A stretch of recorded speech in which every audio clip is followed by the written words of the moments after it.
من تلفزيون دولة إريتريا أينما كنتم، أسعد الله مساءكم سيداتي سادتي. الحمد لله والصلاة والسلام على سيدنا رسول الله وآله وصحبه. أما بعد، فحيث ثبتت رؤية هلال شهر ذي الحجة لعام 1445 هجريا، فكان أوله الجمعة الموافق 7 من يونيو 2024 ميلاديا، وعليه سيكون عيد الأضحى المبارك لهذا العام يوم قدنا الأحد 10 من ذي الحجة 1445 هجريا الموافق 16 من يونيو 2024. كل عام وأنتم بألف خير. دار الإفتاء والشؤون الإسلامية الإريترية. أما الآن فإلى عناوين الأخبار. إحياء ذكرى تأسيس منظمة الوحدة الأفريقية.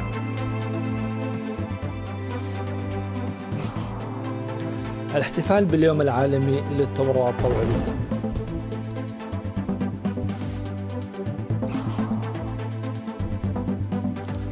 الدراجنات نيل تسفاتين يفوزوا ببطولة إريتريا للدراجات الهوائية. جماعة السبع تعرض عائدات الوصول الروسية المجمدة لأوكرانيا.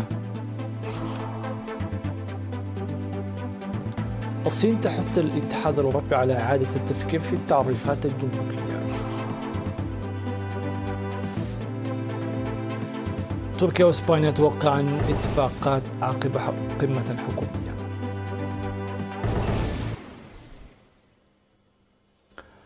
تم الاحتفال بالذكرى 61 لتأسيس منظمة الوحدة الأفريقية في فندق أسمرا بالاس يوم 14 من يونيو بحضور كبار المسؤولين في الحكومة والجبهة والسفراء والدبلوماسيين وممثلي وكالات الأمم المتحدة في إريتريا وضيوف آخرين.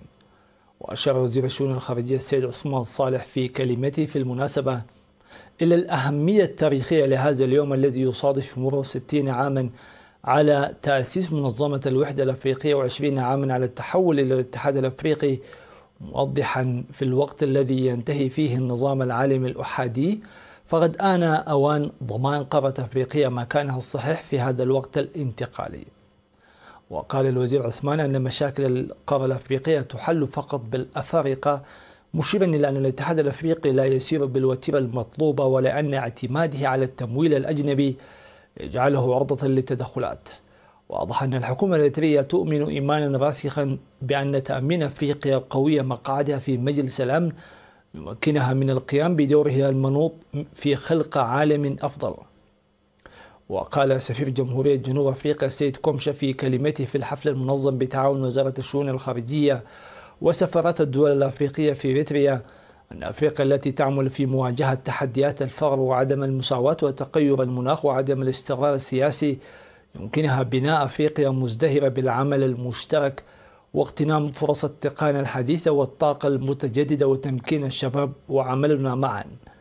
وتأسست منظمة الوحدة الأفريقية عام 1963 وتحولت إلى الاتحاد الأفريقي في العام 2002.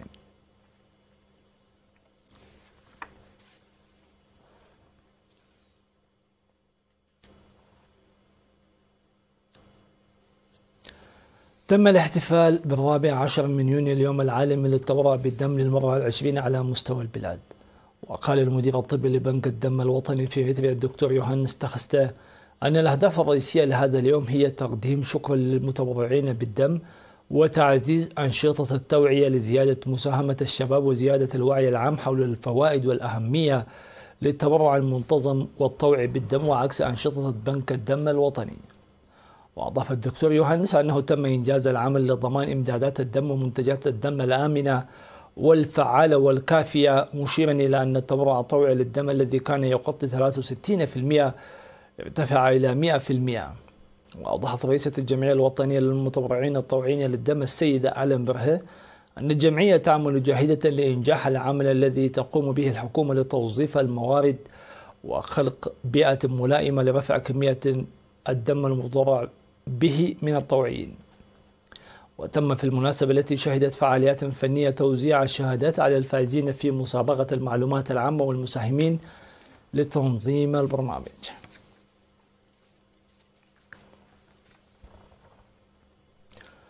اختتمت اليوم 15 من يونيو الدورة التدريبية التي نظمتها وزارة الأراضي والمياه والبيئة بالتعاون مع المركز الإقليمي للتنبؤات المناخية وتنفيذها التابع لمنظمة الإيجاد حول دور التكنولوجيا ونظم المعلومات الجغرافية في الحفاظ على الأمن البيئي المستدام. شارك في التدريب الذي بدأ في 11 من يونيو 35 مهنيا من وزارة الأراضي والمياه والبيئة ووزارة الزراعة ووزارة الثروة البحرية ووزارة النقل والاتصالات ووزارة الحكومات المحلية الإقليمية وسلطة الغابات والحياة البرية وكلية حمل المال الزراعية. وشمل التدريب نظم المعلومات الجغرافية وتطبيقاتها واستخدام أساليب نظم المعلومات الجغرافية المختلفة والرصد الأرضي ورسم خرائط نظم المعلومات الجغرافية ووضع برمجيات المحطات البيئية وبرامج الوكالة العالمية لحماية البيئة وأفريقيا والتحليل المعزز بالتكنولوجيا للبيئة وأهميتها وكذلك حالة الجفاف وشدته وطرق تحليله. وذكر وزير الأراضي والمياه والبيئة السيد تسفاي قبرسلاسي في كلمته الختامية المتدربين بتطبيق المعرفة والخبرة التي اكتسبوها والعمل المضاعف لإحداث التغيير النوعي داعيا للتركيز لتنمية القدرات البشرية عامة والشباب خاصة. وقال الدكتور دانييل وايسو من جامعة ماكفيري في أوغندا أن التدريب سيساهم في الحفاظ على البيئة بشكل متكامل. وقال مسؤول فرع المعلومات البيئية والتوعية في وزارة الأراضي والمياه والبيئة السيد أمان صالح أن التدريب المعزز بالتكنولوجيا كان ناجحا وحث المتدربين على تبادل تجاربهم مع زملائهم.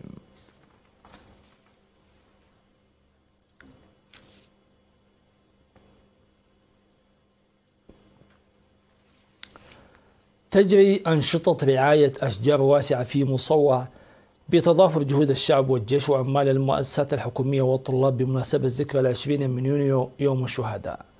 وأوضح مدير مدينة مصوع السيد هيلا أسفها أن البرنامج الذي بدأ في أوائل يونيو يشمل رعاية وتقليم وسقي الأشجار المزروعة في مقبرة الشهداء في أم كلو والختمية وسقالت قطعا وسهل سالينا وأديس علم.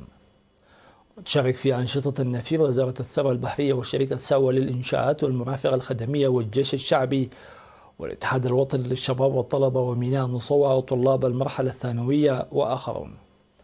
وقال أن الأشجار المزروعة في المدارس والكنائس والمنازل ومراكز الترفيه منذ العام 2021 تحقق نتائج مشجعة ويجب الدفع بها قدما، لأن 20 من يونيو هو يوم الذي نعيد فيه الالتزام بتنفيذ وعودنا وتعهداتنا. من جهة أخرى قام الرياضيون في مديرية ميمنة بأنشطة النفير في مقبرة الشهداء. وتضمن النفير المنظم بقسم الثقافة والرياضة يوم 9 من يونيو رعاية وسقي الأشجار والنظافة العامة. في غضون ذلك نظم برنامج النفير في مقبرة الشهداء في مديرية مندفرة بمناسبة 14 من يونيو اليوم العالمي للتبرع الطوعي للدم.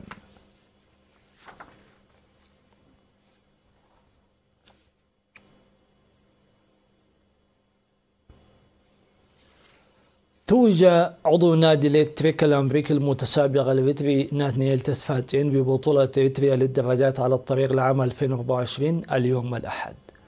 وفاز ناثانييل بالميدالية الذهبية قاطعا مسافة السباق البالغ 173.4 كيلومتر في 4 ساعات و7 دقائق و52 ثانية بمعدل سرعة وسطي قدره 41.9 كيلومتر في الساعة.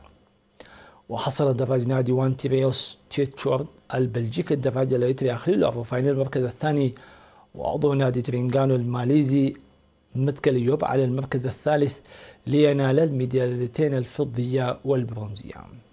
واحتل الدراجون المحترفون مرهو قدوس المركز الخامس وبنيام قرمي المركز السادس وهينوك برهان المركز السابع ومانييل قبرز قايبها حل بالمركز الثامن.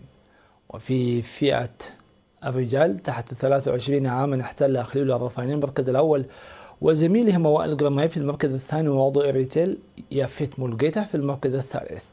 وفي فئة النخبة للسيدات حصلت قسانة ولد ميكائيل من نادي سرايف سوا على المركز الأول، وديام داويت من نادي دندن على المركز الثاني، ورمنا قعش من نادي دندن على المركز الثالث.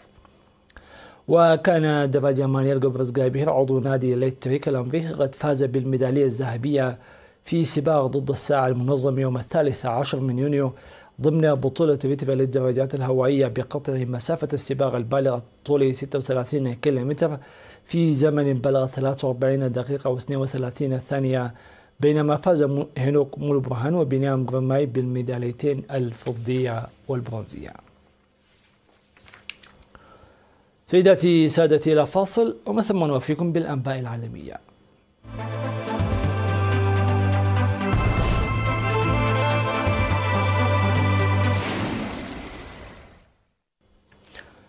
وافقت دول مجموعة السبع على إقراض أوكرانيا 50 مليار يورو عبر استخدام المال الناتج عن الأصول الروسية المجمدة وفق ما نقلت وكالة الأنباء الألمانية وبلومبورغ عن مصادر.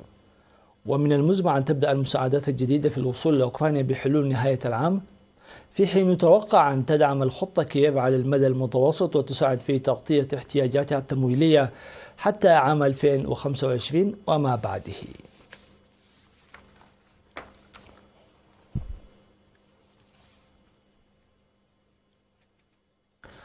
أعربت الصين عن أملها في أن يعيد الاتحاد الأوروبي النظر بجدية في الرسوم الجمركية المخطط لها على السيارات الكهربائية الصينية، مشيرة إلى أن هذه الخطوة خطوة في الاتجاه الخاطئ. ويأتي هذا التعليق الذي نشرته وكالة أنباء شينخوا في أعقاب إعلان المفوضية الأوروبية مؤخرا أنها ستفرض رسوما إضافية تصل إلى 38.1% على السيارات الكهربائية الصينية المستوردة بدءا من شهر يوليو. وقد أشارت الحكومة الصينية إلى أنها ستتخذ إجراءات لحماية مصالحها ردا على الرسوم الجمركية. وينظر إلى أن هذه الخطوة من جانب الاتحاد الأوروبي استجابة للتحدي الذي يمثله تدفق السيارات الكهربائية الصينية منخفضة التكلفة على شركات صناعة السيارات الأوروبية.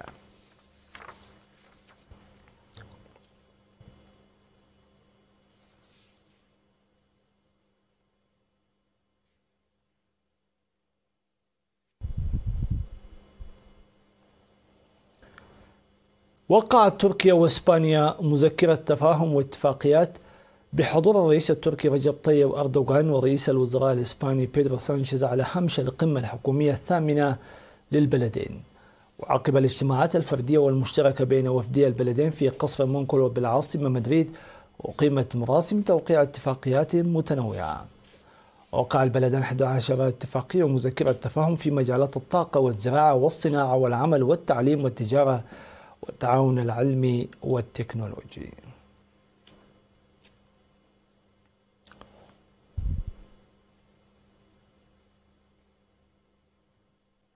ختاما لا يسعنا إلا تذكيركم بأبرز العناوين.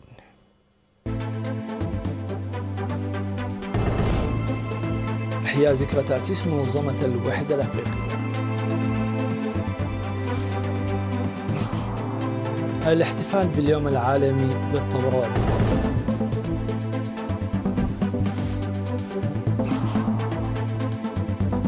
الدراج ناثنيل تسفاجن يتوج ببطولة فيتبا للدراجات الهوائية. مجموعة السبع تعرض عائدات الأصول الروسية المجمدة لأوكرانيا.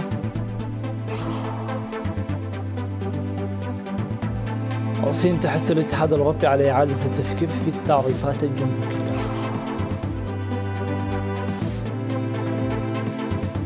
تركيا وإسبانيا توقعان اتفاقيات عقب قمة الحكومية.